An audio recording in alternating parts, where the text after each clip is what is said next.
Hey guys, welcome to another episode of Amber Unfiltered. First and foremost, I hope you guys are doing well. I hope that this week has been good to you. I hope that the new year is starting off well for you guys.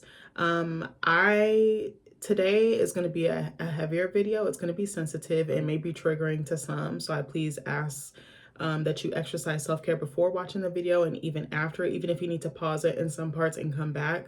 I'm going to be completely transparent, completely vulnerable. I don't like doing stuff like this. This is so out of my character or out of my wheelhouse, but I feel called to say something, and I have been trying to work through this. I'm working through the situation in real time. I've mentioned to you guys that I've had some health issues, some health scares, and I'm still working through it. It's going to take me a long time to recover and like really get the symptoms under control. But I'm feeling called, like I said, to speak on this. I've been praying a lot. I've been journaling a lot. I've been writing a lot. I've been trying to find ways to like soothe or self-soothe, I should say. Movies is one of the biggest things that I know how to do that not know how to do, but movies is one of my outlets. It's one of the mediums that I rely on the most in times when I feel scared, confused, lost, hopeless, grief-stricken, whatever the case may be. And I felt all those things and then some in more ways than one. But I finally feel ready to talk about it.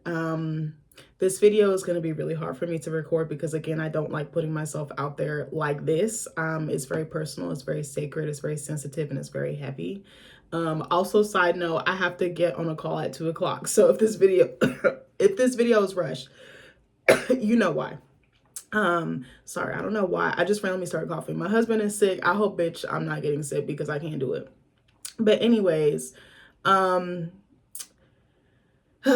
been praying to God to use me as a vessel in some way, you know, through, whether it's through my art, whether it's through advocacy. I wouldn't consider myself an activist. There are things I'm passionate about. There are things that I care about, and I speak up on it when a situation calls for or when I feel compelled to, but I'm not really the type of person that would normally do this. I'm more reserved. I'm more private. I try to share these sorts of things with people that I'm close with. I don't really make a public stink about it, but this is something that I feel very passionate about because it's happening to me and because I know there's other women going through this and potentially men, because I know this also affects men as well, but it affects women more than it affects men, to my understanding and from the research that I've done. Again, I could be wrong. Feel free to politely correct me in the comments. Also, just bear with me because I might be talking slower, I might cry, I might need a minute to collect my thoughts, there might be long or awkward pauses. This is just like a lot. It's been a lot dealing with it. It's been a lot to process it. It's been a lot going through it. I actually just came back from PT earlier because of it, and bitch, my PT, she pushed me to my limit. Like, I was like, I did not know my body could feel this type of pain. I did not know my body could even push itself to that limit, like, or past it. So I guess I just want to start with the actual, health issue or condition. So it's still hard for me to say and to admit, but I didn't think this would be this hard. Sorry, guys. So back in September, I found out that I unofficially have endometriosis. That is what the health issue has been. On top of that, I also have PCOS, which I'm going to describe what both are and just what my experience has been with that. There's a lot of women going through this and a lot of women do not talk about it, but I have been seeing more women come forward on social media, and I'm really happy about that. It's a very under-researched, overlooked disease. A lot of doctors tend to misdiagnose. I'm not shitting on those doctors that do, but there are some great doctors out there who really do care and who really do believe you, and that is a journey in and of itself. So let me just state that this video is going to get very graphic in terms of what I describe to you, just because it is a very graphic and it is a very horrific condition to have. It's very chronic in nature, and I think one of the most common misconceptions about endometriosis is that it only stays in one part of your body. It actually can travel to different organs. It can travel to different parts of your body, and it manifests in different areas of your body. It's not just likened or reduced to your reproductive system. Again, I'm not a doctor. I'm not licensed in any way, shape, or form. I've done my own research. I'm working with a team of doctors. I literally see like 5 or 6 doctors right now. I'm not shitting you. I see a dietitian. I've seen 2 OBGYNs. I also see a physical therapist for my pelvic floor. I also see a mental health therapist. I'm trying to think what the other one was. I'm sure I'm missing some. Oh yeah, I'm also supposed to see an endocrinologist, and I'm seeing a sleep doctor. So that's 6 at once. I juggle multiple appointments, which is a job in and of itself. So let me back up to explain how I figured out that I could potentially even have it, because I think that this is really key. I think something else that I feel called to share is that listen to your body.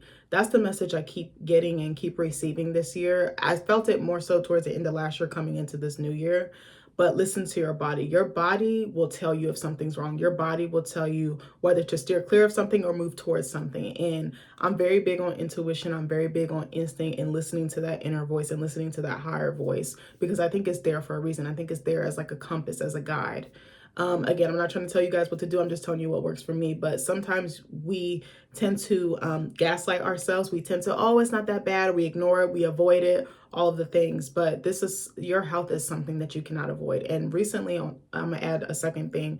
Recently, I've realized that I have taken such poor care of my body. I've neglected myself in so many ways, and I think it's manifesting and it's coming to a head now. And it's exhausting and it's draining and it's debilitating, but I'm happy I'm finally doing something about it, and I'm happy I'm on top of my health. And so I want to encourage you to be on top of your health. I want to encourage you to get your checkups. I want to encourage you, if something doesn't feel right, go to the doctor. If that doctor isn't satisfying your need or giving you the best bedside care or bedside manner, seek another doctor. Seek 5, seek 10. Go to however many you can. I know insurance is expensive. I know that healthcare is expensive, so that isn't lost on me. But if you have insurance, please use it. Please go get your checkups, because it can literally be the difference between life and death, but also just your quality of life. I think that's what I really want to say. So I have been struggling just with like my menstrual health. I'm trying not to, I probably will get graphic or vulgar at some point, but I've been struggling with my like menstrual cycle and things like that. I've always had very heavy periods. I've always like debilitating, like on the floor, rolling around. My bleeding has always been heavy. My period has always been irregular. There's been times I've skipped periods like for 2, 3, upwards of 4 months. I think around the time I got married, so back in like 2022, I was just skipping periods like throughout the entire year. Like I was kind of happy, which is what is bad is that I was kind of happy, which I shouldn't have been, like thinking back in hindsight, because obviously it affects ovulation, fertility, and those sorts of things. And just, the cleansing of your reproductive system. But I was so happy because the periods were so debilitating. Like I'm bleeding through my clothes, having accidents on myself, embarrassed, mortified. I remember even getting my first period, or one of my first periods, and bleeding through my clothes in like middle school. So I've always had a really difficult time with it. And I just thought that that was normal. And I remember going to the doctors, like the OBGYNs and things like that, and even like my primary care and things like that. I feel like mostly my OBs, they would just give me birth control. That's the typical response. When a woman has issues in her reproductive system, doctors are quick. They're quick, like finger snapping quick, to give you birth control. Birth control made me horribly sick. I've tried 2 or 3 different ones. I'm sorry, this video is going to get graphic. If this isn't your forte, then you can always skip it and watch something else. But I'm just speaking facts. I'm just telling you my journey. So anyways, so what was I gonna say? I'm sorry, I lost my train of thought. So yes, I have always tried different forms of birth control. I've tried the patch that goes on your stomach that you change out every 7 days. Didn't take to that. I've tried pills. I think it was orthotricycline or something like that. I've tried like maybe 1 or 2 pills. I'm horrible with taking pills, and historically I don't respond well to like medicine or like pills, unless it's like antibiotics, and even then my body, I just like will pass out or something like really drastic will happen. I'm just really sensitive, and I think I'm more of a holistic person, even though I could probably do better in like taking my supplements and stuff, but like I'm more like natural. Like I think that's really more of my vibe. For some reason I like, like things like cinnamon or ginger, I'm just giving an example, but stuff like that. I need to be more intentional and more mindful of that, but I'm just saying like my body, I think, takes better to stuff like that, or like a supplement that's like a gummy or something. And then so I did that. I've also done the Nexplanon, which they actually have to cut your arm open and they insert it, and it's supposed to stay in there, I think, for like 3 years. I was like doing all this because I did not want to get pregnant. I was with my husband. We was having fun. I'm gonna just say that. And I was like, I'm definitely not trying to get pregnant. Like I knew I wanted to have a baby with him, but I was like, not right now. Like we're young. We don't have no responsibilities. We can do whatever, go whatever. Let me do what I need to do my part, you know. But the Nexplanon tore me the fuck up. I gained so much weight. I blew up. I actually gained so much weight that the implant actually moved. It's supposed to like be, I forgot, I think like some fat tissue or something or muscle developed over it. So it started to travel. They couldn't even get it out. That was a whole other thing. Had such horrific experiences, but I'm laughing because I'm nervous. But anyway, so I say that to say probably since about 2021-ish, if from what I can remember, I've had issues just down there. And I was like, okay, I thought it was maybe just like aging. Like I said, I also have horrible acne. You can't tell, but I have really bad blackheads. I wear makeup because I'm like insecure about it, being 100% honest. I literally would not wear makeup if my skin wasn't bad underneath. Like I literally wouldn't. But like my goal is to probably stop wearing makeup within, I would like next year or by the time I have a baby or when, like within the next few years, I want to stop because one, makeup is expensive. Two, it just like my skin is not breathing. That's probably why I just keep breaking out. But I'm also realizing as I'm doing research and going to the doctor that a lot of the things I'm dealing with are hormonal. God, I can't say that word. But anyway, sorry if I'm jumping all over the place. So back in 2021-ish, like 2020, 2021, I just started having really weird symptoms. And again, I'm going to get very personal. Like for instance, sex would hurt. Like, and I've never had that issue before. I was like, what is that? Like, I just thought like it was normal. I thought it was normal. And I was like, okay, so we would wait a little bit and we try again. Same thing, like immediately as soon as we would try, like, and this is a very common symptom with people who have endo. I'm going to say endo for endometriosis. Endo is short. But I just thought it was normal. So I went to the doctor. I did the black thing. Let me go back. I did the black thing. I ignored it. I tried to act like it wasn't an issue. I tried to avoid it, give it some time, see if I can handle it on my own, when really I should have taken my ass to the fucking doctor. So eventually I think my husband convinced me to go to the doctor, and they were like, oh, it just might be dryness. You might need foreplay, whatever the case may be. Like they were like, you need some tools, you need some support in that department. Tried all the things, even asked some of my girlfriends who are like pretty well versed in that area. Nothing was working. It was just so tender and so raw and so painful. Like I like wanted to cry, like wincing. Like I wanted to like throw my husband across the other side of the room. And it wasn't his fault. Actually, first, I think what the first OB said was she thought my uterus was tilted. And I was like, huh? And I was like, it's not a pinball machine. Like I was like, I know but I was like, he ain't hitting it that hard, is he, that he done tilted my uterus? I was like, okay. So I thought that was crazy. So again, I'm starting to do some of the things they say. Nothing is working. Some time goes by, we try, and then it kind of impacted us in a way that we could only go so far. That's all I'm going to say. I'm not going to get into too many details for protection of my husband. But the reason I'm sharing is because this is very common. And I've looked it up. Like so many women go through this. This is a very normal thing. It's so painful. So, then I went, I think again in 2022, and hold on, I need to pull up another tab so I can explain to y'all what this is. So I went to a different OB because I think the one I went to was going to closed. They closed their practice. And so I went to another one. I needed to find another one in the area, and I found one about 15 minutes from our house. So have been going there, getting wellness checks and things like that. And then I went to go for the other issue because I was like, something is not right. I was like, I don't know what it is. I was like, I don't think it's like an STD, STI or anything in that department. I was like, my husband was like very clean. I'm very clean, like all the things. So I was like, okay. So I go there and they do like my women's wellness visit, pap smear, all the things. And then they start doing their testing, panel for all the STDs and things like that.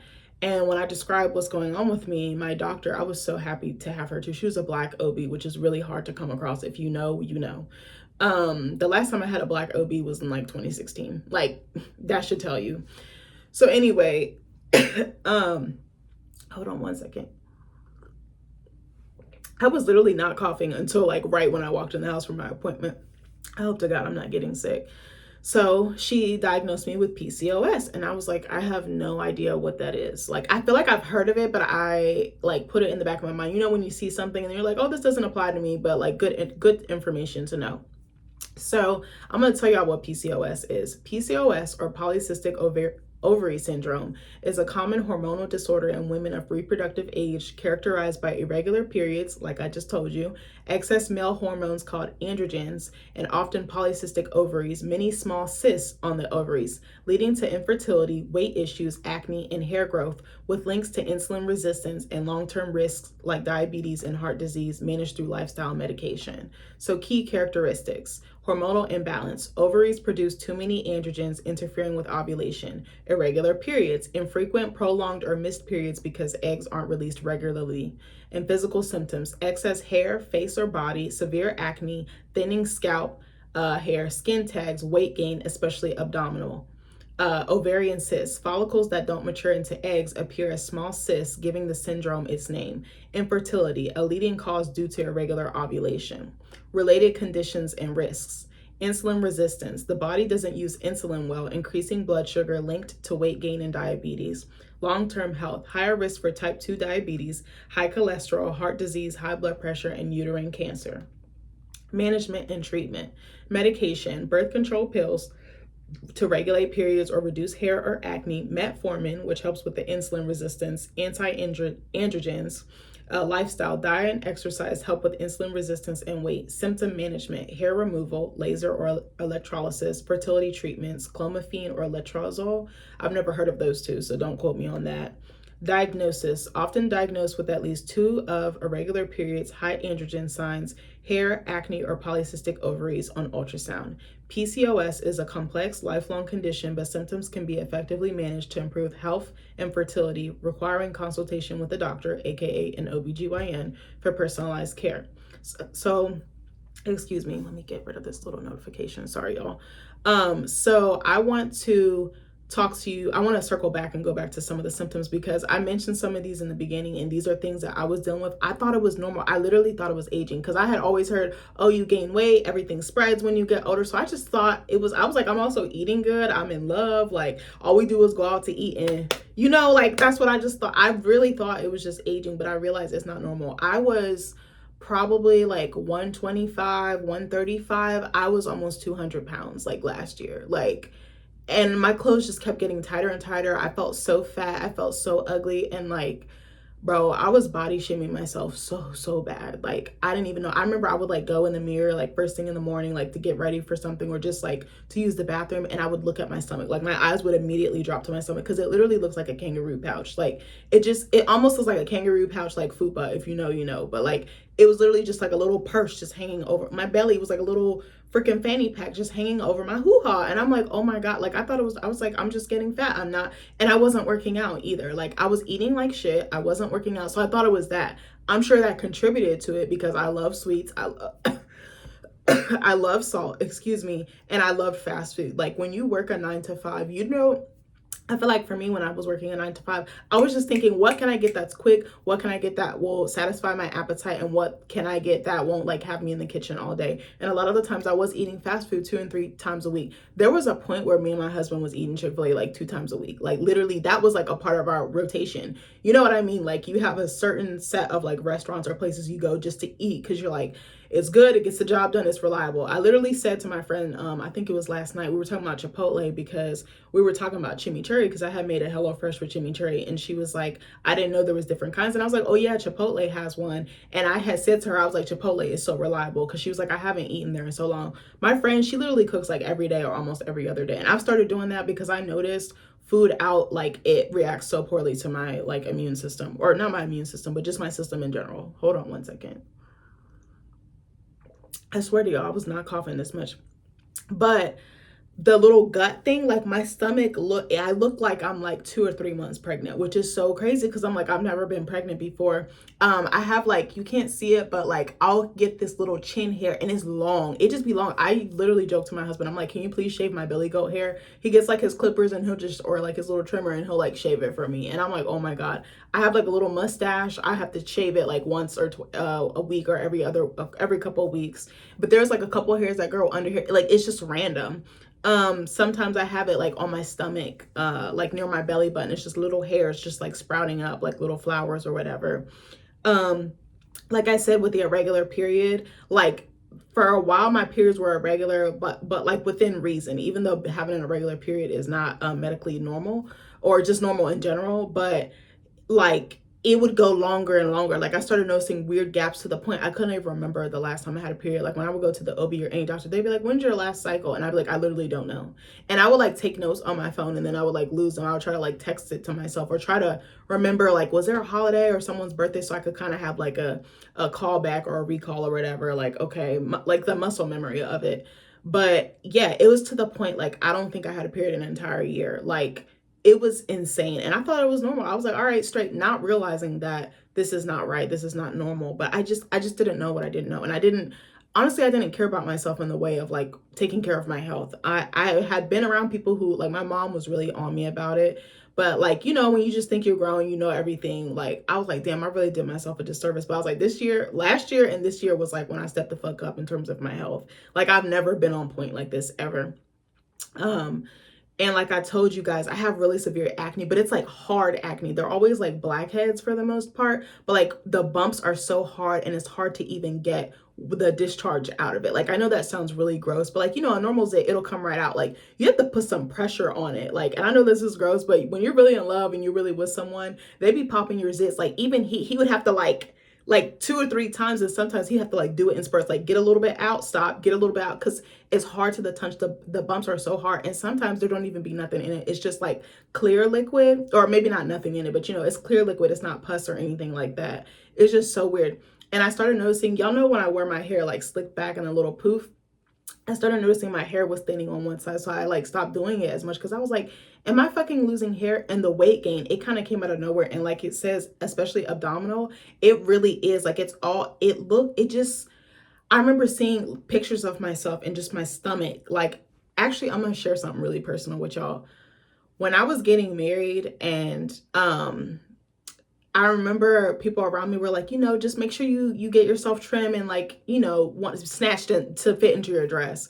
And I remember putting so much pressure on myself, like I have to work out, I have to do this, but I actually didn't want to because I was like, my body is fine the way that it is. Like it was hard because I remember like not to shit on her or anything, but my mom would be like, well, honey, you gotta make sure you're working out. Like I think my mom just wanted me to be healthy and she wanted me to feel good and look good on my special day. But I remember just hearing her voice in my head for like the last several months leading up to my wedding. And I don't think I really worked out like that. Or if I did, it was very inconsistent because I was very inconsistent with working out in general. Now that I like have the proper care team behind me, I like actually do work out 3 times a week. Me and my dietitian said we can do 3 times a week between 30 and 45 minutes. I just go on the treadmill. She also wants me to try yoga because that it helps with inflammation, because both of these diseases, PCOS and endometriosis, have a lot of inflammation. And also sleep. If you have poor sleep can cause really bad inflammation and stress in the body. So she was like trying to get me to incorporate other things. But I remember going back to my wedding, I remember seeing pictures and you could see the pouch in my wedding pictures. And I was like, it's okay. My body is fine the way that it is. Like I actually have a very naturally curvy shape and I'm decently thick, but like seeing like how slim and trim I looked in certain areas and the curves was curving, but then just it was like I would just zero in on just the pouch. And I was like, dang, I wish I was a little bit skinnier. I wish I had taken it seriously. But the thing is, you can try to get that weight off and it's really difficult to do that. Like I'm recently losing weight and I was like, I'm actually shocked it's working because I feel like in the past I've worked out and like nothing has come of it. But again, the key is consistency. But I just remember feeling insecure because I was like, I wish my stomach was a little bit smaller. I wish I didn't look pregnant. I was like, people probably thought I was pregnant at my wedding. And it's just like, no, bitch, I have a chronic illness. Like, you know what I'm saying? But anyway, so that's what I wanted to talk to you guys about. And there's a term called comorbidity where you have basically two conditions at the same time. They kind of work in tandem together. And PCOS and endometriosis, a lot of people can tend to have both, or like another reproductive health condition. So I just wanted to throw that out there as well. I mean, I literally learn something new about this disease every single day. So going back to the endometriosis. So for a while, I was missing my period. So they told me, okay, hey, you have PCOS. Here's how you manage it. So there's a medication called metformin, and it basically, they give it to diabetics as well. And let me go back too for a second. I had been diagnosed pre-diabetic like back around COVID or so, or maybe a little bit after COVID, like 2020, 2021. Bitch, I didn't do anything about that either, because I think a lot of the times Black people, we get diagnoses and we just ignore it. We act like the problem is just going to go away. If we don't acknowledge it, it's not real, but that's really unhealthy. And again, if you get a diagnosis, please be on top of it. If your doctor isn't on point, find another one.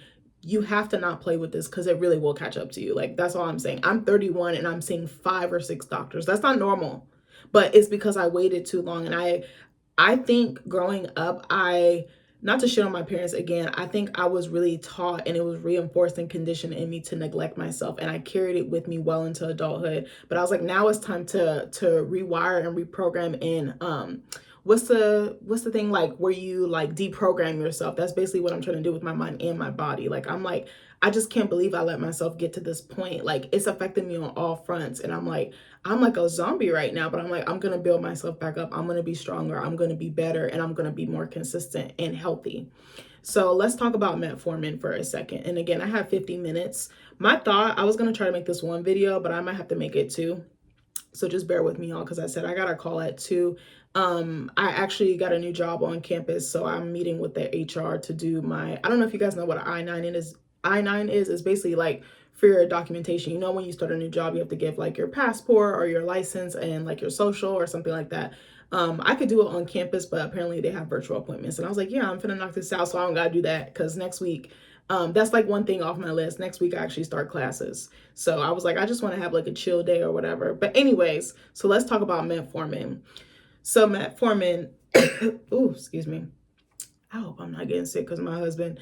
Metformin is a widely prescribed oral medication primarily used as a first-line treatment for type 2 diabetes. It helps control high blood sugar levels and is available under brand names such as Glucophage or Phage, Fortamet, and Riomet, as well as a lower cost generic. Metformin is primarily approved for use alongside diet and exercise to manage blood glucose levels in adults and children over 10 with type 2 diabetes. So here it says it can be used to treat prediabetes. Metformin may help delay or prevent the onset of type 2 diabetes in patients at high risk. Polycystic ovary syndrome is used to help with insulin resistance, regulate menstrual cycles, and improve fertility in women with PCOS and gestational diabetes. It can be an effective and safe alternative to insulin for managing blood sugar during pregnancy, although long-term safety data is less clear. So it says how it works. Metformin is in a class of drugs called biguanides. I'm not sure if I said that. It lowers blood sugar in several ways without typically causing hypoglycemia, abnormally low blood sugar, when used alone. It decreases liver glucose production. It reduces the amount of glucose the liver releases into the bloodstream, lowers glucose absorption. It decreases the amount of sugar the intestines absorb from food, improves insulin sensitivity. It helps the body's cells use its natural insulin more effectively, increasing glucose uptake into muscles and other tissues. I mean, this thing it really like takes you out. And I'm going to touch on some of the side effects and warnings. So common side effects often lessen over time and include diarrhea, nausea and vomiting, stomach pain, gas, metallic taste in mouth. So the reason why I'm touching on this is because back in 2022, I was diagnosed with PCOS. I tried the medicine. That shit made me horribly sick. I don't know what it was. Like I said, listen to your body. As soon as I took it, I was like, something's wrong. Like my body, I can't remember exactly. I just remember my body didn't feel right. And I noticed the difference from when I took it, like, I think a couple of nights, maybe a week. It wasn't very long, because I told you I'm very sensitive to medicine and I know this about myself. And I probably should have communicated that to my doctor at the time, but hindsight is 2020. So I took it, it fucked me up, and I was like, I can't take this. And then I think I did ask for an alternative, and she gave me something else. And there's something in it. My OB recommended something else called myoinositol. I might be saying that wrong. And again, I'm not a doctor, but I'm going to tell you what this is. So myoinositol is a naturally occurring sugar alcohol, often called vitamin B8, crucial for cell signaling, especially with insulin, FSH, and TSH, supporting hormone balance, ovulation, and glucose metabolism, particularly beneficial for conditions like PCOS and insulin resistance. And she told me to take this, but again, that fucked me up too. I think she sent me something off of Amazon that I could order. And what was crazy was my OB actually had PCOS, and she gave me some hope, because I know PCOS can tend to cause infertility or interrupt fertility. And she was like, I have it, but I was able to get pregnant and successfully conceive. So they gave me hope. And also she was a Black woman, so I felt even more comfortable. But this tore me up too. And I was just like, I can't. So basically, like, with PCOS, your body is not signaling that there's insulin in your body. So that causes it to repel, if that makes sense. So yeah, so I did that and I was like, all right, cool. Hold on one second. Sorry, this is a long video, a long little series, but maybe not a series. I feel like there's probably gonna be a part 2. So I what was I gonna say? So I dropped the ball. I stopped taking the medicine. I didn't go back to the doctor. And I'm horrible with being consistent. Like, I'll go and get my wellness check and then not come back for like 3 years. Like, I'm really toxic that way. I hate going to the doctors. It gives me anxiety. I'm always afraid of being mistreated, misdiagnosed, or gaslit, one of the three or all three. And also, I feel like it's mad expensive. Even when you have insurance, you pay, you give the copays. And what I've noticed now, they don't even charge you copays when you go. They're like, oh, we'll send it off to your insurance. The next thing you know, you have a $200 bill. So that's also the financial aspect can be a lot to handle. And again, at that time I was working a 9 to 5. I was engaged, sharing in, a 2-income household, but it's still a lot with just managing the day-to-day responsibilities and obligations. Again, it doesn't excuse me neglecting myself, but I just didn't know what I didn't know, and I wasn't diligent enough, and I didn't care about myself enough. Now I do.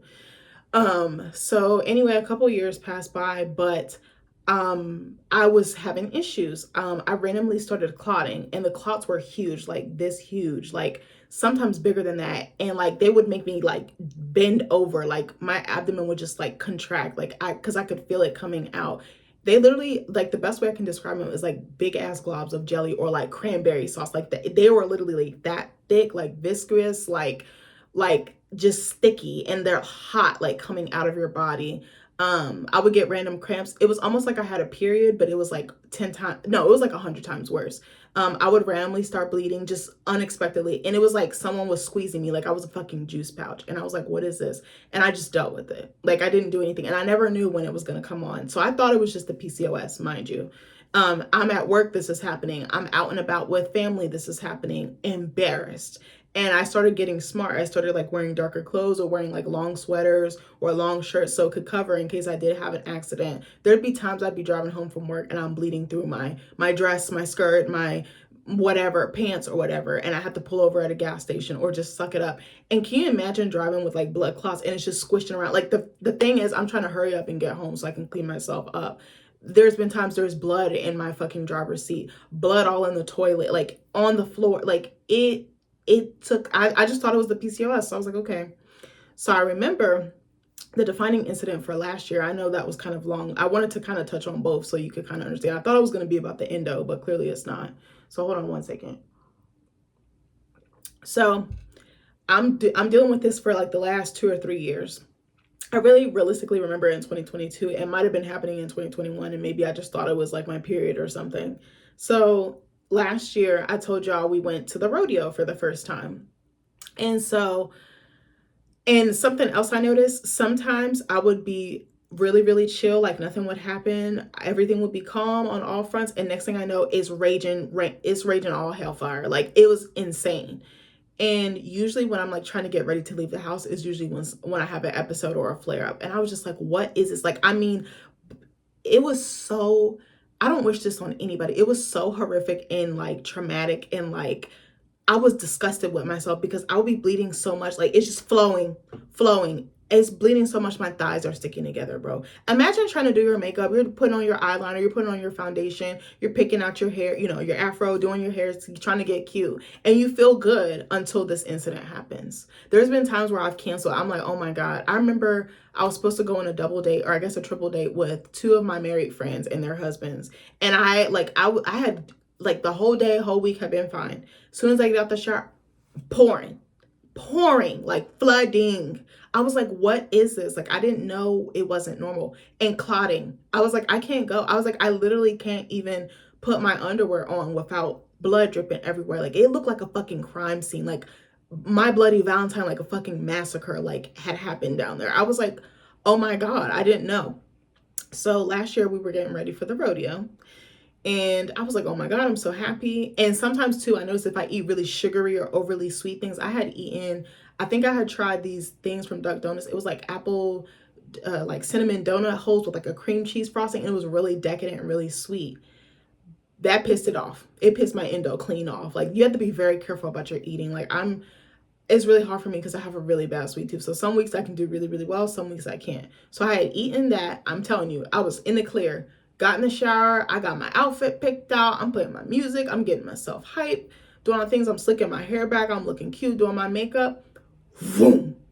For, I shit you not, probably 45 minutes to an hour, I was bleeding. I bled from the time I was getting ready, which it usually takes me about an hour and some change to get ready. Sometimes I can get ready before that. Then it was like an hour drive to the venue. We went to this distillery, got some barbecue and did some shots and stuff there, did a little bit of shopping. It had like an old country store. Bled there all the way to the car. That was about an hour. Bled, I was walking through the cornfield up to the distillery, clotting the whole entire time. Like, I'm mortified. I was like, I can't even think straight because it takes your focus because you're like, can anybody see? Is there blood coming? Like, the first thing I did when I got in the bathroom was turn around to look at the back of my pants to make sure there was no blood. I even had my husband look. I had a long like cardigan, like travel like cardigan sweater thing on, and I like flipped it up to make sure that, I was like, babe, can you check? Like, it was mortifying the whole entire time. I think that started about probably 9-10 o'clock all the way till probably 4 o'clock in the afternoon. I was like, and I had to tell myself, I'm not gonna let this ruin my day. I was so fucking excited for the rodeo. I had booked this VIP experience, like VIP tickets.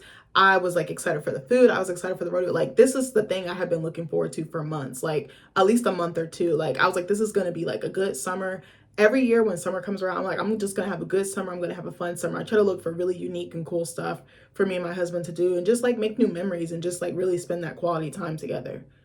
I bled the entire day, damn near. The rodeo didn't start till like realistically like 6 or 7. Like, the bull riding and the barrel racing and everything, they had some stuff before then, like maybe 4:35. They had like little events in the arena. Like I told you, I did the line dancing and stuff like that. But imagine bleeding for basically an entire business day, an entire work shift. That was me. And I was trying so hard not to cry. I was trying so hard to have a good attitude. I was trying so hard to smile and look like I had it all together. Like, it was debilitating. And then cramping on top of that. Like, I was like, what the fuck? So that happened. And I had multiple instances like this, but this one in particular was really, really bad. So that was about, I think it was like the second to last day of August. It was like August 30th. And when we got back home, my husband was like, you need to call the doctor. He was like, something is not right. And I was like, okay. I brushed him off. And then he was like, no, your ass needs to call a doctor. Like, my husband's very patient. He's very gentle and nice. But when he was on my ass, I was like, all right, I'm gonna listen. So I go to the doctor, and it's an OB that I had been seeing. It was the one that diagnosed me with PCOS. So I actually called to see that same doctor because I was like, I would prefer a Black provider. So I called to see if I could see her, and they didn't have anything till like October, November. Now this is like 2 or 3 months. I was like, that's a long time to wait. And I was willing to wait because I was like, she's an excellent provider. And I made the appointment. My husband was like, no, you need to call sooner, because I kept having episodes and flare-ups, just the blood, the bleeding, the clotting.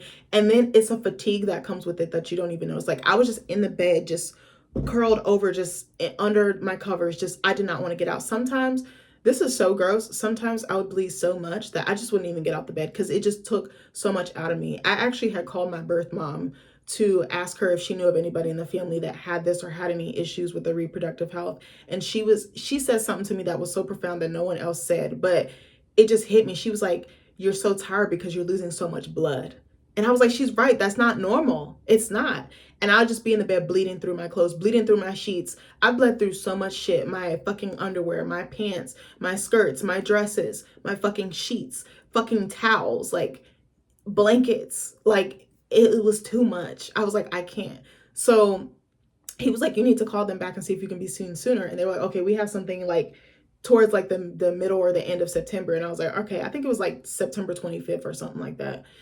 So I'm like, okay. And I was kind of upset because it wasn't with the provider I wanted, but I was like, bitch, I got to be seen sooner rather than later. I was like, I can wait another month. I can't wait another like 2 or 3 months. Like, I'm literally going to die.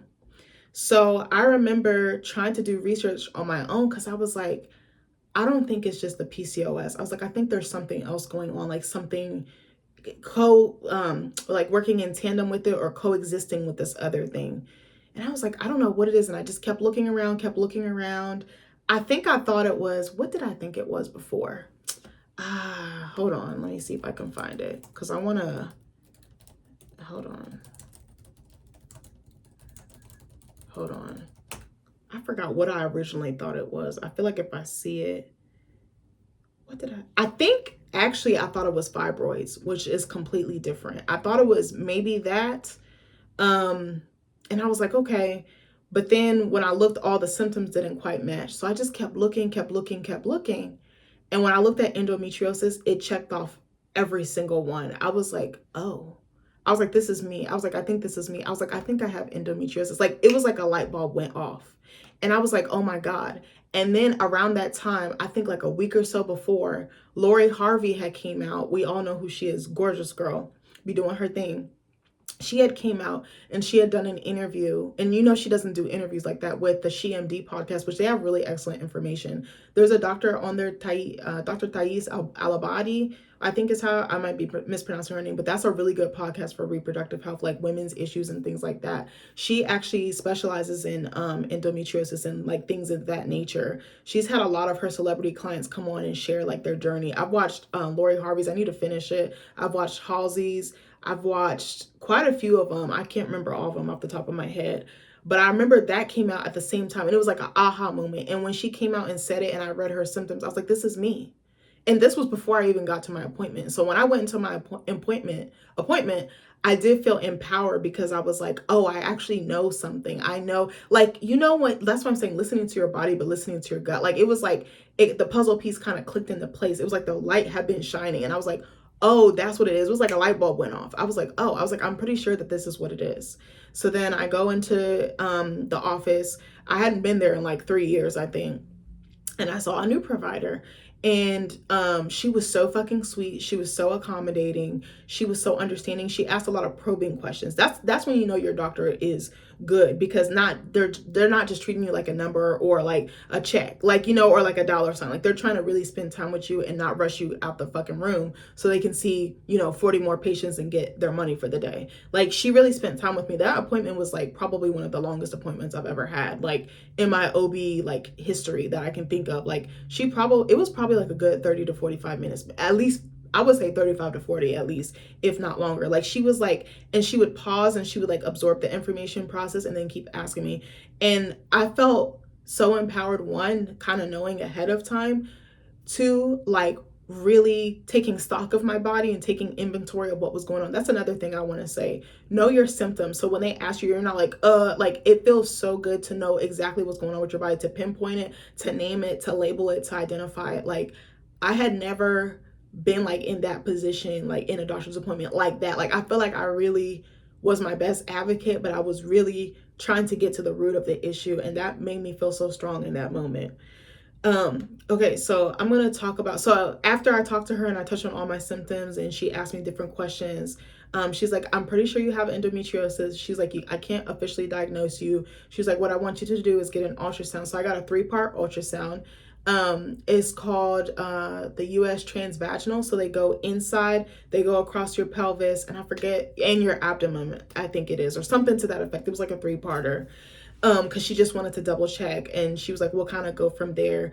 And then she also suggested that I potentially get a biopsy. I think it's called an endometrial biopsy. Basically, they draw tissue, take tissue from your endometrium and test it to make sure that it's not that. But the thing is, I don't think you can really test endometriosis. Like, it's very hard to detect. That's why she was like, I'm not going to officially diagnose you, but I'm pretty sure based on what you're saying is this. And the endometrial biopsy would basically rule out, I think it was called hyperplasia. Yeah, let me tell you guys what that is. Hold on. This video is so long, I'm sorry. So hyperplasia is the increase in the number of cells in a normal tissue or organ, causing it to enlarge, usually due to increased cell division in response to a stimulus. And it can happen in the uterus. So I think, yeah, endometrial hyperplasia. So she wanted to rule this out. That's why she wanted me to do the biopsy. Basically, hyperplasia is like basically the precancerous version of uterine cancer, from what I could understand on how she explained it. So it says endometrial hyperplasia, thickening of the uterus lining, often due to a hormonal imbalance causing abnormal bleeding, because she wanted to make sure it wasn't that.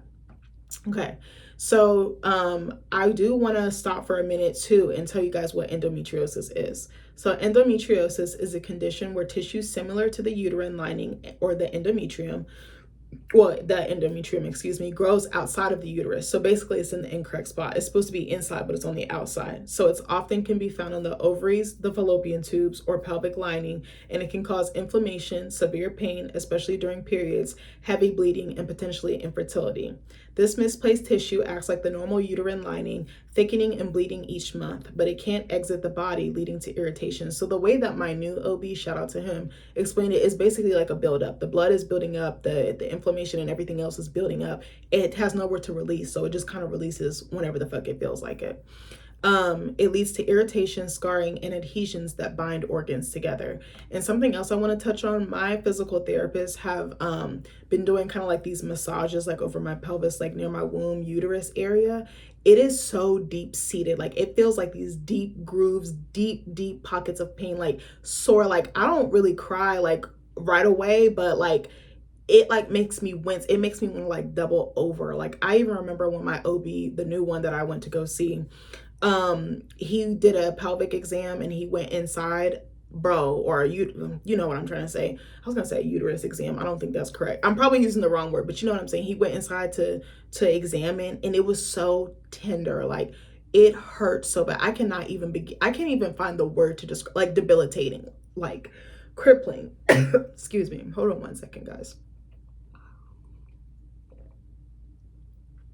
I feel like I might be getting a little sick. I swear I did not have this cough, but it like was enough to make me just get on my knees and start weeping. Like that's how bad the pain was. But even in like the massages that my physical therapist do, it's like sometimes it feels like there's rocks in my ovaries, like there's rocks in my uterus. Like today, my physical therapist did the massage and it travels, it moves too. Like for the most part, it's on my right hand side. Today it's on the left hand side because she did it and I felt a deep like groove. Like it was so rock solid and hurtful. Yesterday was much worse. Like my other I was gonna say my other OB, my other physical therapist, she did it on my right side and she just kept, it's like they're like ironing out the kinks, like they're smoothing out the scarring, the lesions, the inflammation. Like it is so painful. Like I was like, I would not. And also there's nerves or whatever in your back that connect to your pelvic floor. So I also have really bad back pain as well. Like I think I told you I wasn't sleeping that much. Like in general, I don't. I feel like I'm like low-key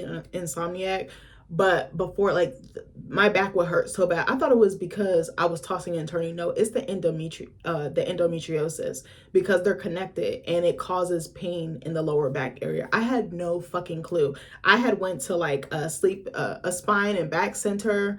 They told me nothing was wrong because to them it wasn't. Like they were like, there's no nerve damage, no nothing. It's because it's more internal. Endometriosis is very internal, but it can manifest externally. That's another thing I wanted to say. So, okay. So, and it can travel to different parts of your body as well, like upwards. Like, I didn't know that. I was like, oh shit, I thought it was just like a vaginal or reproductive health issue. No, it can show up in different parts of the body. So, okay. So let's talk about common locations. Ovaries, forming cysts called endometriomas, fallopian tubes, outer surface of the uterus, tissues holding the uterus in place, ligaments, bowel or bladder, rarely the lungs or other areas. Key symptoms, severe pelvic pain, often worse during menstruation, definitely experienced that. Oh my gosh, hold on. Painful periods, dysmenorrhea that interfere with daily life, like I told you guys. Pain during or after sex, dyspareunia. I'm not sure if I said that word correctly, but I definitely have experienced that and still experience that. Painful bowel movements or urination, especially during periods. I also pee a lot, like Seabiscuit. Like I can literally pee right now and like 2 minutes later I have to pee like 3 more times. Like I'm not shitting you. Because it always feels like you can't quite empty like your bladder. Like it just feels like someone's pressing down on it. That's why sometimes I be like not wanting to drink a lot of water because I'm like, bro, I'm about to pee like Seabiscuit, like literally like 6, 7, 8 times. Like and when I sleep during the night, same thing. Like even if I take a nap during the day and I've drank water, I'm literally getting up the entire, like, you know, when your bladder like feels sore, like if you, because you're trying to hold it, like it just feels like someone's pressing down with their thumb or something. Infertility or difficulty getting pregnant, fatigue, bloating, constipation, or nausea. I literally experience every single one of these things. Literally every single one. The fatigue part, especially, like sometimes I just like don't have the energy to get out the bed. And if I do, I'll get up for a little bit and I need to take a nap, like for an hour or two. Like sometimes I have to take really long naps because it literally will take me about 45 minutes to an hour to even nap. Constipation definitely did with that. Nausea. The bloating is insane. Like, it's very, like, I had it last night and it was like cramping too. Like, again, it's like a simulated period, but 1,000 times worse. I had to literally like literally lift my shirt up like to my boobs and put my heating pad over because the pain was that bad. Like, I couldn't even get out the bed, but I had to force myself. I was like, get up. Like, don't let this knock you down. Get up. Like, it'd be a lot. Like, it'd be a lot of mental roadblocks too. So it says what happens. The misplaced tissue responds to hormonal changes during the menstrual cycle. It builds up, breaks down, and bleeds, causing inflammation, scarring, and the formation of fibrous tissue. This can lead to painful cysts, organ fusion or adhesions, and blockages impacting fertility. Endometriosis can be debilitating, affecting work, school, and quality of life, and it definitely has. It affects about 1 in 10 women and those assigned female at birth. This is what the AI is saying. I'm not saying this. I'm just reading off of here. Management. While there's no cure, treatments like pain relievers, hormonal therapies, and surgery can help manage symptoms. So, okay, let me go back to, I just wanted you guys to have context. So let me go back to the OB thing. So I went and got the ultrasound after we came back from our beach trip because we went on vacation around the time of my birthday. They had some stuff before then, but I was working on those days and I tried really hard to book all my appointments on my days off, which are Monday and Tuesday. So I went and got an ultrasound done, did everything. Bitch, that was a whole journey in and of itself because one, I was almost late to the appointment, and two, I had to drink like, I think it was like, was it 32 ounces of water and I couldn't pee. Bro, I was an idiot. I chugged it instead of sipping it slowly. I chugged it and then went in there and I about pissed myself. Like, it was so embarrassing, but I told her, I was like, I gotta pee. She was like, go ahead, sweetheart. I'll just give you another bottle of water. So I actually had enough. The tech checked and she was like, you didn't completely empty it and we have enough to work with. And I was like, oh, praise God.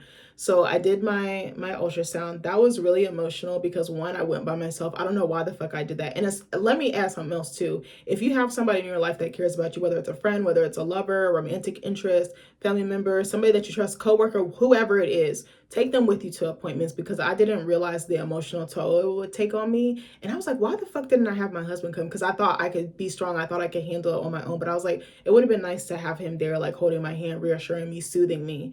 And so that was kind of a lot. I actually broke down. Well, I don't want to say I broke down. I was silently crying while the tech was doing her thing. Like, it just hit me because I was like, my baby is supposed to be in there, and just hearing like the whooshing and the noise and seeing like how barren I was.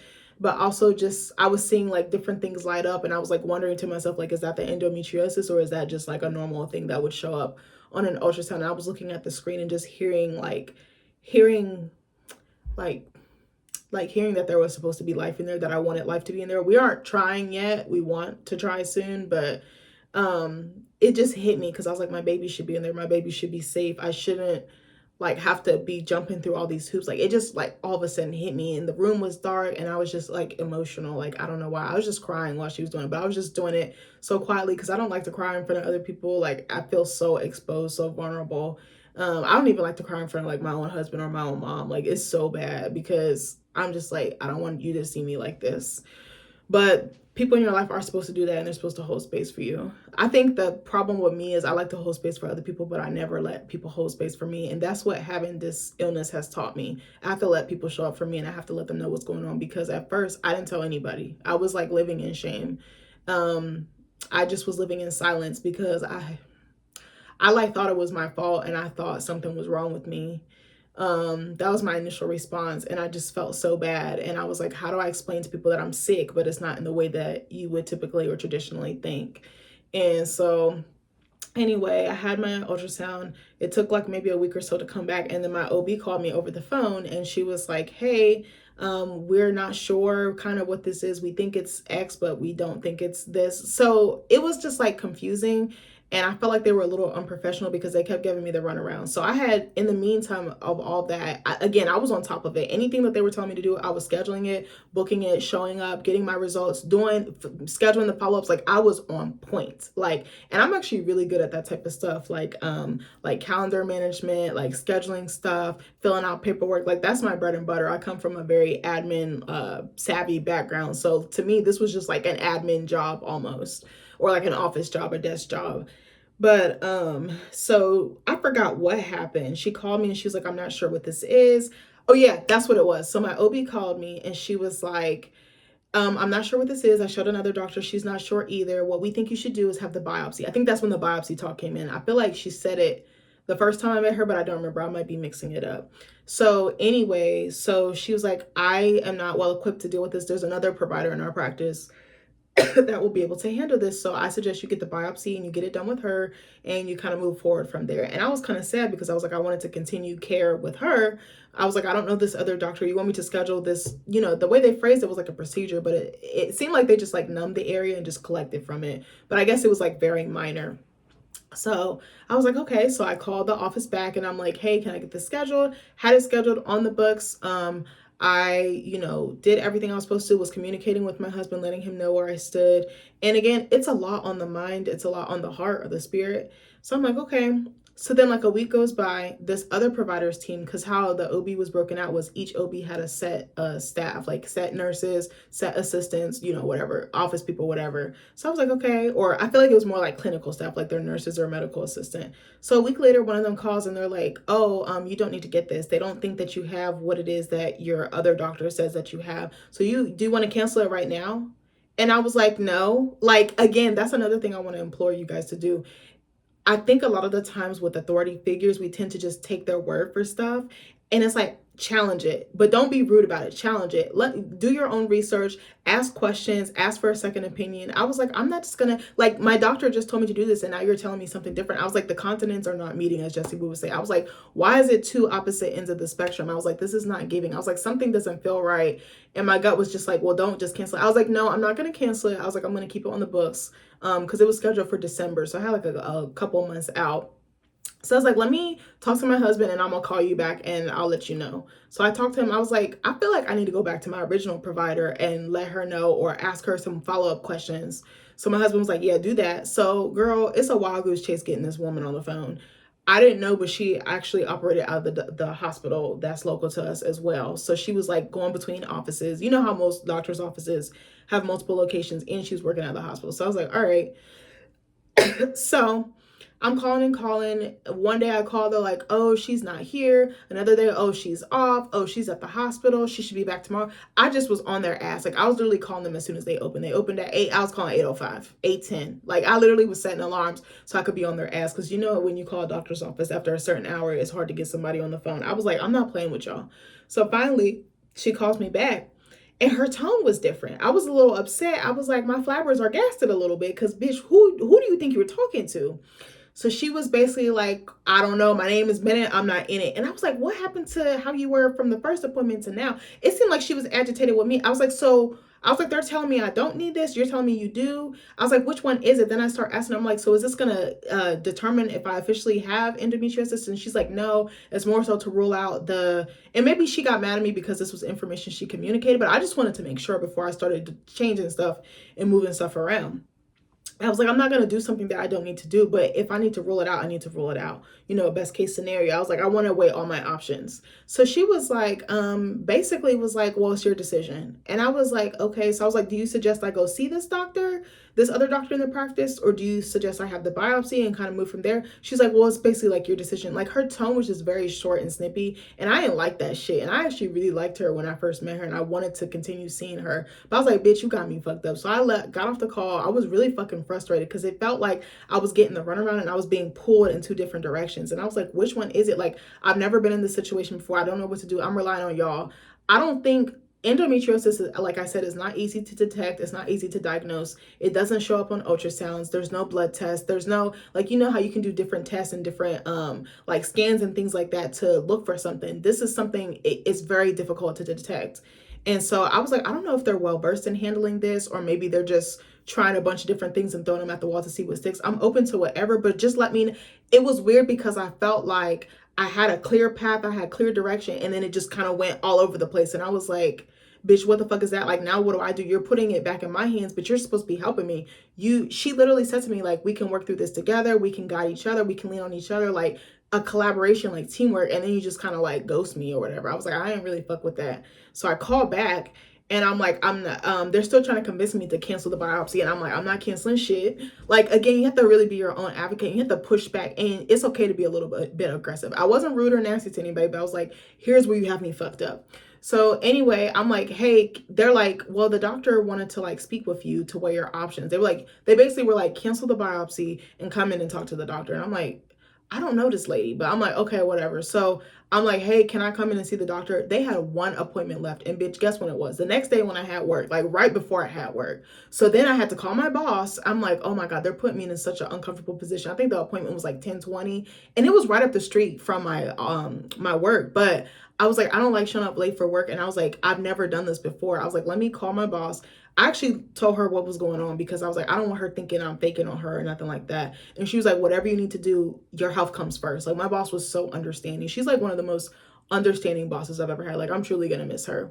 Like, last week we were talking on Friday, and she was like, you know, you're still a part of this team whether you work here or not. And she was like, you're more than welcome to come here. Like, it's like she had an open door policy, because whenever I quit somewhere, I never come back. But I was telling her, I was like, you know, I really would love to experience what it's like being a customer here, because I was like, I came here first as an employee, but I was like, it would be nice to put on that other hat. And she was like, you're more than welcome to. She's like, come anytime. She was like, if you ever want to use my space to perform. Like, it was just so shocking to me that she has such an open door policy. Not shocking because she has a good heart and good character, but I was like, I've never had a boss say that to me. Usually it's just like, sayonara, like, I'm so quick to get out the door. But I was like, I actually want to come back and I want to utilize the space in a different way, whether it's creatively, whether it's school. I was like, I could see myself popping by, having a latte and, you know, working on a paper or something before class. Like, I was like, I think I'm gonna take her up on that. But anyway, so I called my boss, I told her the tea, and she was like, oh my God, like, let me know if there's anything you can do. Also, I'm probably gonna hop off here. I'll probably do a part 2 if I have juice after, you know, like charge in my phone,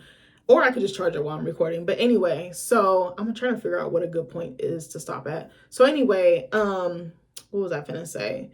So they gave me this back and forth. So I'm like, hey, can I have the appointment? They're like, it's for tomorrow. It was on Halloween, actually.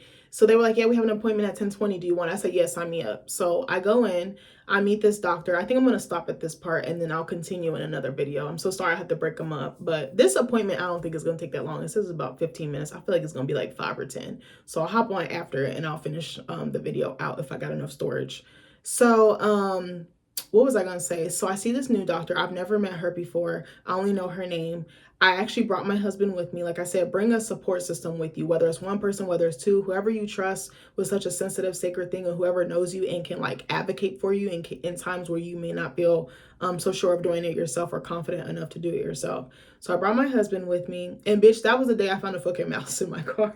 I'm telling you, my life is literally like a movie. I remember we were getting in both of our cars because he had to work, but I said, can you ask your work to step out and then drive back home, because he works 100% remote. So I remember he was getting in his truck, I was getting in my SUV. Girl, I get in the car, I see something brown moving. I like about fucking broke my neck trying to get off that seat, but I think I almost twisted my fucking ankle trying to get off that car.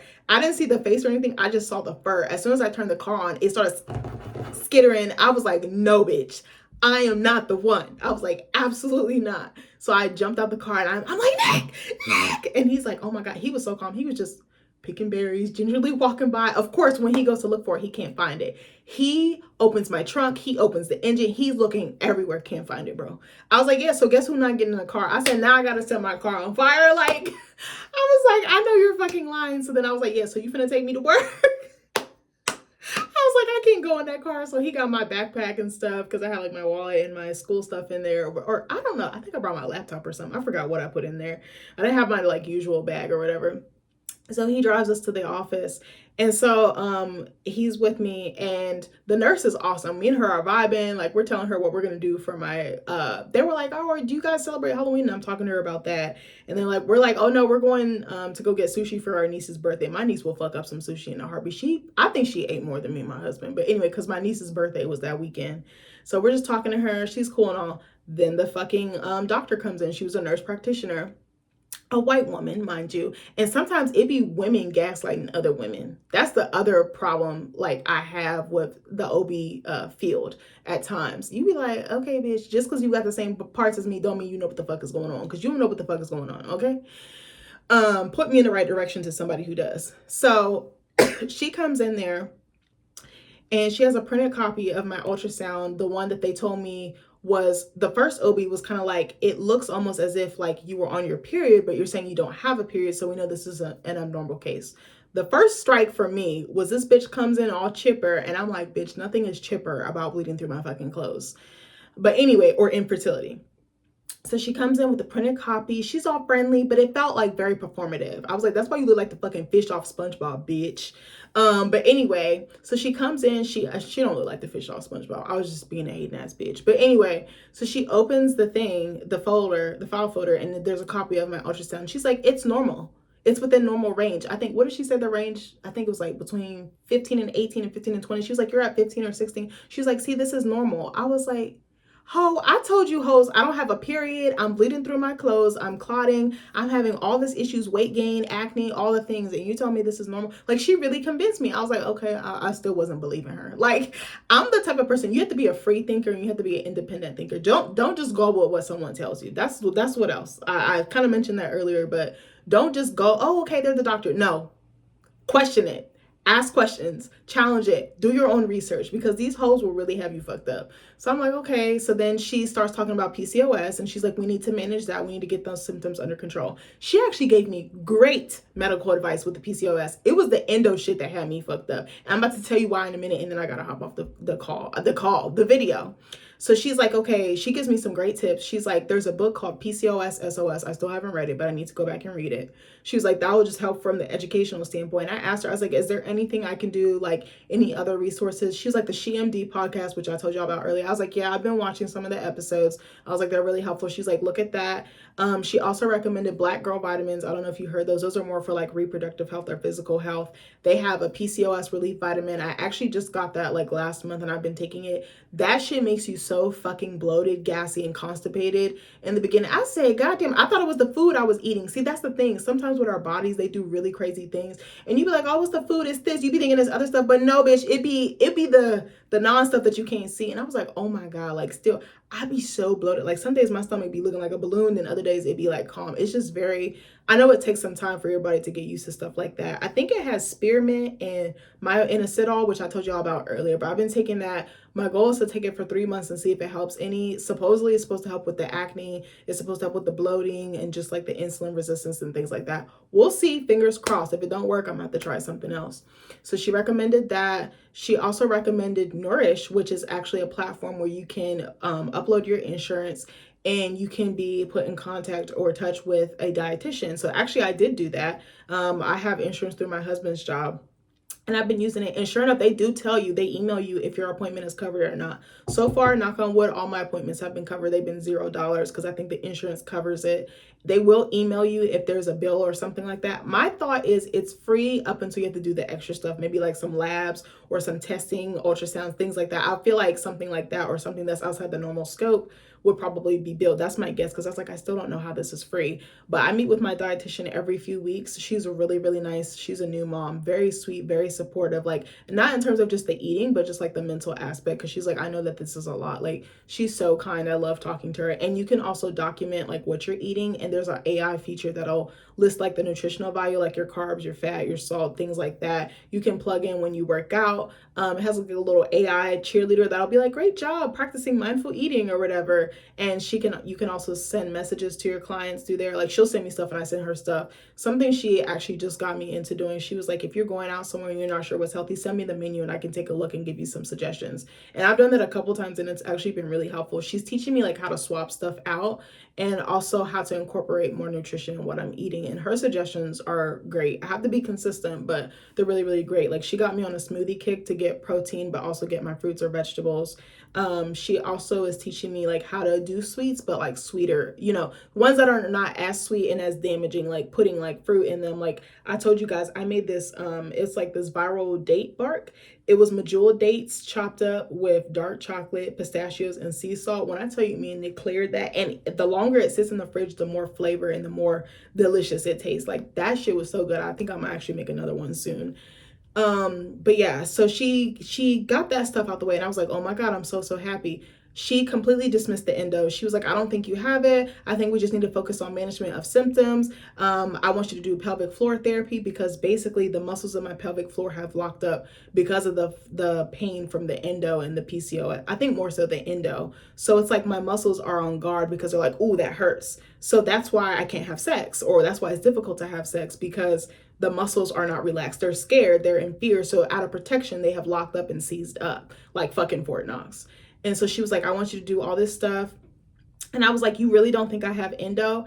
And it was just, yeah, I don't think you have endo, like PCOS. And I was just like, no, bitch, something is wrong. And she kept saying my period. She's like, your period. And I'm like, I just fucking told you like 5 times I don't have a period. So why are you going, la, la, la, la? It was like she wasn't hearing me. I was like, bitch, do I need to slap you upside your head? Do I need to mollywop you? Like, I was like, I'm not a violent ass bitch, but I will be for my health and my longevity. Like, I was like, you have me fucked up. I was like, this is not funny because this is how I'm supposed to bring my child into this world. And I want to be healthy. I want to be around for a long time. I was like, it was just the gaslighting for me. Like, I was like, so you don't think I have endo? She was also still trying to convince me not to do the biopsy. And I was just like, okay, like, and so she's like, I want to see you in about a few months. And I was like, your patient just told you she's bleeding through her clothes, clotting, has no period, can't have sex, and you want me to come back in 2 or 3 months? I was like, no, bitch, it needs to be like 2 weeks to 4 weeks. I think about a month would have been good to see if there was some progress. And she also wanted me to get back on metformin. Let me tell you, and she gave me some advice. She was like, I'm going to give you the extended version, which she said I tried last time. And she was like, eat it at dinner, like eat it with dinner so it can kind of help like stick better. And I'm like, okay. I was like, it fucked me up the last time, but I'm willing to try it because it's been 3 years. I was like, I'm willing to try anything. I'm trying to do my part. Girl, before I log off, I'm a give you this tea. Girl, I took that fucking medicine. Do you know I had fucking diarrhea and was shitting from 2 a.m. to 4 a.m. the first time I took it? The next day I called back. I was like, yeah, I need something more holistic. She was like, try the PCOS relief black girl vitamin. I said, okay. Because I was like, you're not playing with me. I told you this shit doesn't work. Like, I was like, yes, I consented and said I was willing. But I was like, this shit is fucking me up. And apparently it's really common. I literally went to sleep. I felt a little weird after I took it. But I was like, okay, maybe the food will help it. Girl, I take it. All of a sudden, I'm just laying in the bed. I'm having the best sleep in my life. And if you know me, I have horrible sleep, like poor quality sleep. Bro, I'm laying there. All of a sudden, the middle of my stomach is just burning. I fucking bolt to the bathroom. I'm on the toilet, 20 minutes, just diarrhea, just dookie, just hot, nasty, watery bitch. I'm like, oh my God, I was like keeled over, like and you know, like diarrhea is very watery and like it burns when it's coming out. I was like, oh my God. And so I went to go lay down in it, even though I knew like I probably should have just stayed in the bathroom. And then I just grabbed my phone and I was just planted on that toilet seat. Like you know, when your ass starts to hurt, like it starts to go numb from sitting because you're not moving, like you're just sedentary or stationary. I was like, oh my God. So then finally I got up and got my blanket and my heater and I was like, okay, you know what? I'm just going to watch TV because I know I'm going to be shitting for a while. I didn't know how long. Bitch, I started watching, what's that show? Below Deck. I think it was Below Deck Mediterranean. It was from like 2011, 2012, maybe like 2014, 2015, somewhere in there. The one with Rocky, whatever that girl, she was really cute, but she was off the chain. Literally just bolted into the bathroom for like 2 or 3 hours, bro. I was like, I can't. So I called back. I was like, yeah, y'all need to give me something else. But she just really did not believe that I had endo. She thought my symptoms were coming from the PCOS. She thought that if I managed that, everything else would be fine. And it was after that appointment, I had a bad taste in my mouth. And I told my husband, I said, that doctor gaslit me. He was like, I didn't see anything. I think she helped you. And I was like, no, she gaslit me. She tried to convince me that like I didn't know my body and that what it was going on was not going on. And bitch, it was. So then I think I just didn't feel right for the next couple of days. And I was like, I'm going to go see someone else. And I literally looked up endometriosis specialist near me. And there's really not that many in this area. So I had to go like back out towards like 45 minutes, like the opposite direction, basically. I don't want to say where. And I found someone who specialized in it, had great reviews across the board because I was comparing OBs and I called and made an appointment. They didn't have anything till like fucking December. And I was like, I'm willing to wait because I've been dealing with it 4 years, was like a month and a half. And I had called back to see if I could be seen sooner, but they were like, that's the first he has. But he's like super genuine, super nice, very concerned with his patients and very down to earth. And I was just like, I'm so fucking glad I listened to myself. And as soon as he saw me, he was like, yeah, I'm pretty sure you have endo, but really we're going to look to confirm. But it was just, I was so mad that I had to fight. I was so mad that they didn't believe me, and I was so mad at how they mishandled me. Like, and I was like, I think I'm gonna transfer all my stuff from the first OB to the new one, because I was like, they don't deserve my business and they don't give good service. I was like, I just can't. Like, I was just so proud of myself for standing up for myself and for not just taking what was given to me. I think that's the point I wanted to make. But anyways, guys, I love you. I have to go. I will hop on and do another video. Hopefully I have enough storage to do that one. This was actually very therapeutic to get out. I'm so appreciative of you guys listening, of you holding space. Let me know, do I have any endo warriors in my comments? Also, if you want to email me, amberunfilteredshow@gmail.com. I love you guys, and I'll see you in the next video. Bye.